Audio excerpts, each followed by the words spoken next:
mayroon pang law firm na involved dito, sikat na law firm, mga kabunyog. Dito sa kasong ito, dito sa iniimbestigahan na honey trap, ang tawag kasi dito honey trap eh. Kasi ipi-frame up si Recto, bibigyan ng babae. Ngayon, mayroon ditong involved na mga lawyers, 4 na abogado, pinangalanan na. Itong mga abogadong ito ay member ng isang sikat na law firm na nakabase sa Ortegas. Uy, grabe.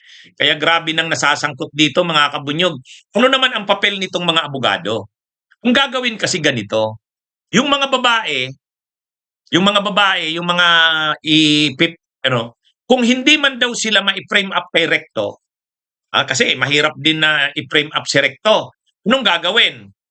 Kukunan lang sila ng affidavit. Kukunan lang sila ng affidavit yung mga babae na yon. Isa-isa. Tinuruan sila kung anong sasabihin, saan sila pumunta, tapos magpo-produce ng mga parang picture kasama si Recto, gagawan daw ng paraan. Tapos mayroong kung ano-ano, basta gagawan ng ebidensya si Recto. Tapos magpe-press con itong mga babaeng ito. Ngayon, bago sila mag-press con, dapat ready na yung mga sinumpaang salaysay nila, yung kwento nila. So, may mga abogado ngayon na naka-assign na. 4 na abogado gagawa ng magtutulong-tulong sa paggawa nung affidavit ng mga babae. Kaya kumbaga may mga sangkot na abogado dito. Siyempre siguro malaki ang bayad eh. Malaki ang bayad kasi milyon daw ang budget eh. Sabi ni Jing Paras umano, bahala na si Leandro. Nag-commit daw si Leandro, gagastusan niya. Kaya mayroong mga abogado na nakahanda na, 4 yon. Miniting na nga daw ni Jing Paras eh. Miniting na daw ni Jing Paras yung mga abogado na yon. At yung mga abogado na yon ay member ng isang sikat na law firm. Napangalanan na din yung law firm. Nakabase sa Ortigas. Kaya ang nangyari dito, mga kabunyog, ang nangyari dito, may mga abogado pang sangkot. Sila yung kukuha ng mga affidavit ng mga babae. Pagkatapos, ipipresent na naman sa press con, parang katulad ng ginagawa ni Baligo doon sa Malita Boys. Tapos, mayroon na silang mga babasahing affidavit nila. Ang magagawa ng mga affidavit na yun, yung mga abogado, yung 4 ng isang sikat na law firm. Kaya maraming involved dito, mga kabunyog. Maraming involved dito. Kaya mabigat nga itong kasong ito. Maraming mga testigo, maraming mga ebidensya, at masyadong kumbaga, hindi ito simpleng lang. Matindi sana yung plano. Sisiraan si Leandro Libes ay si Recto. Mayroon pa nga daw ibang mga susunod eh. Isusunod na rin si Ombudsman Boying. Ipiprime up din. Honey trap na naman. Tapos si John Vic Rimulya, si Vince Dizon, yung mga kilalang miyembro ng gabinete ng administrasyong Marcos. So yan, mga kabunyog. So ito ngayon ang problemang kinakaharap ni Leandro Libeste. Aside pa doon sa problema niya doon sa solar power, plunder naman yun. Kaya si Leandro Libeste, kambal ang kaso ngayon, pareho ng bailable, qualified human trafficking sa plunder. Doon sa plunder, ang kasama niya doon na makakasuhan, yung mother niya, si Loren Legarda. Dito naman sa qualified human trafficking, si Jing Paras. Si Jing Paras. Kaya lang masasangkot na rin itong 4 na abogado ng isang sikat na law firm.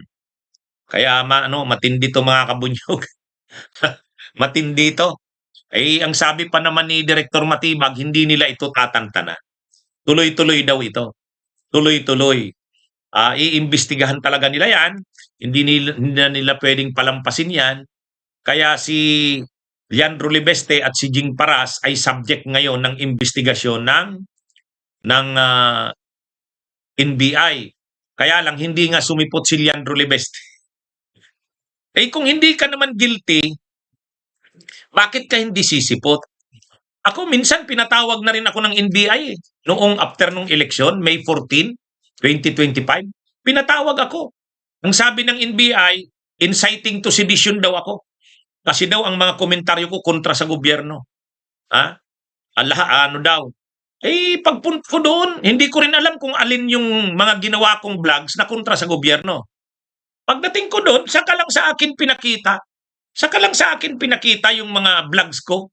Ito anya, tingnan mo ito. Ito rin, oh. Doon mismo, sinagot ko sila. Sabi ko, paano naman naging inciting to sedition yan? Nagkukomentaryo lang ako sa mali ng gobyerno, kakasuhan nyo na ako ng inciting to sedition. Nalibre ako doon. Ganun naman sa NBI eh. Hindi naman talaga ipapaalam sa'yo sa simula kung ano yung kaso mo, bakit ka pinatawag. Kasi nga, para lumabas yung natural yung sagot mo, hindi pinaghandaan eh. Ganun sila. Ha? Ganun yung ganun talaga yung NBI. Kaya, ngayon, itong mga abogado, may nasasangkot pang abogado 4. Bakit sila nasasangkot? Kasi sila yung gagawa ng affidavit eh. Pwedeng madismar itong mga abogadong ito. Kakasuhan din daw ito eh, itong 4 na abogado. Pati yung law firm, pagpapaliwanagin. Kasi hindi naman dapat na i-involve ang abogado sa pagdoktor ng mga ebidensya. Hindi bawal yun sa amin. Bawal sa amin yan. Bawal na bawal yan. Alam mo nang mali yung alam mo nang kasinungalingan, fake, malisyoso yung mga hindi naman totoo yung sasabihin nila. Tuturuan mo silang magsinungaling, tapos gagawan mo sila ng affidavit nila. Kaya itong mga abogadong ito, mananagot din ito eh. Kaya marami ang nasasangkot dito. May dating congressman, si Jing Paras, tapos may incumbent na congressman, si Leandro Libeste, ayan. Tapos may mga lawyers pang involved, may law firm pang involved. Grabe. Yeah. Ang problema dito, qualified human trafficking ito. Non-bailable. Non-bailable. Okay, mga kabunyog, mga kababayan, magandang araw sa inyong lahat. Mabuhay po tayo. Bunyog, halikan na kasama ka. Bunyog, kapag buklod ay may pag-asa. Luzon, Visayas, Mindanao, isa ang pananaw. Sa bagong Pilipinas ang bunyog isisigaw. Bunyog.